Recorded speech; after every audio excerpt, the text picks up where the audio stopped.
Well, Mohammed, we have a revolutionary game for you this year. Just looking at our gameplay and what we've already talked about, we have a trinity of real fundamental innovations in gameplay with our player impact engine, our precision dribbling and our tactical defending. All three of those together completely change the way that FIFA plays for the better, our lad. We've also got Pro Player Intelligence this year, our next generation of CPU AI control. And today, at our press conference, we unveiled the EA Sports Football Club, a way for you to connect with your friends, compete on all levels whenever you play the game. It's like the heartbeat of FIFA 12. Okay, Samuel Agri asks, what do you think will be the biggest improvement in FIFA 12? Well, we've only really talked about a few things at the moment, and they're pretty critical already. For people who've played the game a lot, probably one of the biggest changes to the game will be tactical defending. You really have to think about what you're doing when you first pick up FIFA 12 this year. You actually have to engage your brain whilst defending, and it's very different to the old homing missile defenders, but significantly improves the balance of the game and also allows you to enjoy the fact enjoy play when you don't have the ball. The player impact engine is also very cool, adds this level of fluidity into the game. But probably the biggest deal at the moment is the EA Sports Football Club. We've just announced that today. It allows you to kind of have a heartbeat, constantly changing experience throughout the year. If you have a favourite club you support, you can sign up for Support Your Club.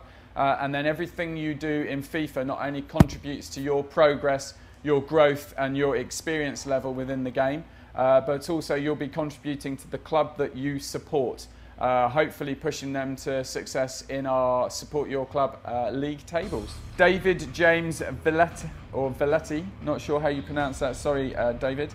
Are headed goals going to be as easy as in FIFA 11? No, we've done a lot of work in the goalkeeper and also in the kind of defending this year, in particular because you're not launching defenders from the back with the tactical defending system this year. The coverage within defence is much better. We also have player collisions in the air as well, so there's a great physical battle for headers. But obviously you can still score with headers, and indeed we've done a lot of work this year on urgency and predicting where the ball's going to be, so you'll see players both running into shots and also running into headers this year, which really do kind of give these explosive goal moments. Jay Lee or Jar Lee, will there be fast throw-ins this year? Yes, under certain circumstances, if the players are in the correct spot, we will blend straight into the throw-ins, which is really cool. Keeps you in the moment and really helps with the fluidity of the game. Another one that's down here somewhere, which was John Watkins. Is it true that there will be a drop ball feature this year? Yes. If a player is injured and has to go off and the ball goes out of play, what will happen is the ref will allow a drop ball to happen, and then the kind of opposing team will give the ball back to the team that lost possession. Anterno Filo, will the dribbling be improved? Absolutely. One of the major innovations this year that has revolutionised the gameplay in FIFA is precision dribbling. It's a high fidelity control system. At the moment, you kind of get close to other players, you'll drop down into this very close control mechanic. Players like Messi, as an example, become very responsive. It's very enjoyable. It allows you to kind of explore distance as well as angles. You can also shield with the ball as well. So it really does open up possibilities when dribbling this year.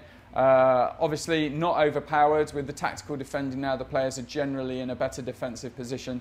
So it comes very much a cool kind of meta game. You on the ball, the defender with tactical defending, and then when the two come together, this really amazing player impact engine comes out as well. Okay, Anthony Snell, will you be able to shield the ball differently this year? Absolutely. Again, precision dribbling this year allows you to not just shield the ball static, but also dribble while shielding the ball.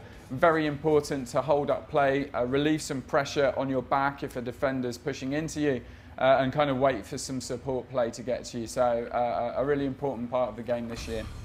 Matthew Miller, how has shooting been improved this year?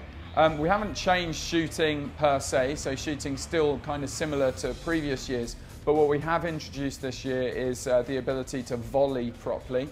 So as the ball's coming into you, we're now calculating how to get the player to the ball in movement. So rather than the player being static, receiving the ball and then shooting, some excellent volleys can be had. And we're working on a scheme at the moment on the left trigger that will allow for sort of flare moves, bicycle kicks, overhead kicks as well to be executed if you time them correctly. Ricard Svender, what have you done to improve the defensive AI?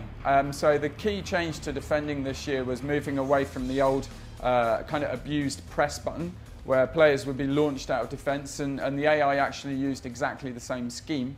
This year with tactical defending, the defenders now are more about positioning and shepherding players into a disadvantageous position, and if the time is right and they've read the play well, then going for a kind of timed tackle. If they mistime the tackle, then obviously the AI and you as a player, if you do it, will be penalised slightly. There's a recovery time from that tackle. And the critical thing here, think about what you're doing, engage your brain, think about positioning and think about it more tactically rather than just rushing in and trying to bully people off the ball. Andy Kane asks, what do you mean by real injuries? Well, we call it true injuries. Due to the player impact engine, we can harvest information about the players on the pitch. If a collision happens, we know how hard, in what direction, and exactly where on the body that collision happened, and can determine if the player suffered an injury.